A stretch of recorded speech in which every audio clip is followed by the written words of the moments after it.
এই জাতিকে রুখে দেবে আর সাধ্য আছে কারো?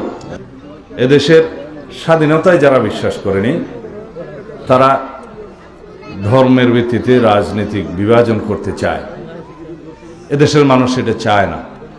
আমরা সবাই বাংলাদেশি পরিচয়ে পরিচিত।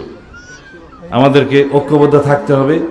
এই দেশের স্বাধীনতা সার্বভৌমত্বকে সুরক্ষিত রাখতে হবে। এদেশে গণতন্ত্র বিলুপ্ত হয়ে গিয়েছিল।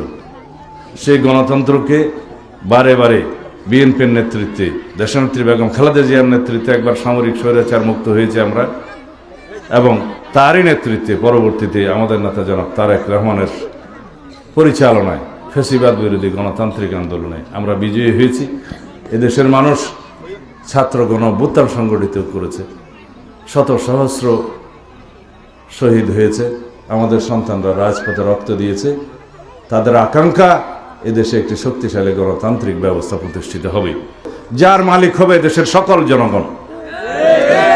সারা বাংলাদেশে ধানের শীষের প্রতীকে এখন গণজোয়ার সৃষ্টি হয়েছে। আমাদের নেতা জনাব তারেক রহমান যেখানেই যাচ্ছেন, ভোর রাত্র পর্যন্ত জনগণ অপেক্ষা করে, লক্ষ লক্ষ মানুষ অপেক্ষা করে তাকে দেখার জন্য, তার দুটো কথা শোনার জন্য। তারা আস্থা রেখেছে, তারা ভরসা রাখতে চায় তাদের নেতার উপরে। তিনি কথা দিয়েছেন, আই হ্যাভ এ প্ল্যান, আমাদের একটা পরিকল্পনা আছে এই দেশের মানুষের জন্য, এই দেশের জন্য। সেই পরিকল্পনা অনুসারে আপনারা জানেন আমরা বিভিন্ন কর্মসূচি হাতে নিয়েছি। আমরা কর্মক্ষম হাতের সৃজন করতে চাই।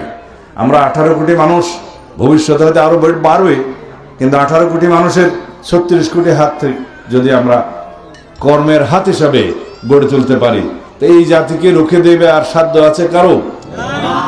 আমাদের অর্থনৈতিক সমৃদ্ধি হবে ইনশাআল্লাহ। আমরা একটা সুন্দর, সমৃদ্ধ, সুস্থ জাতি পাব।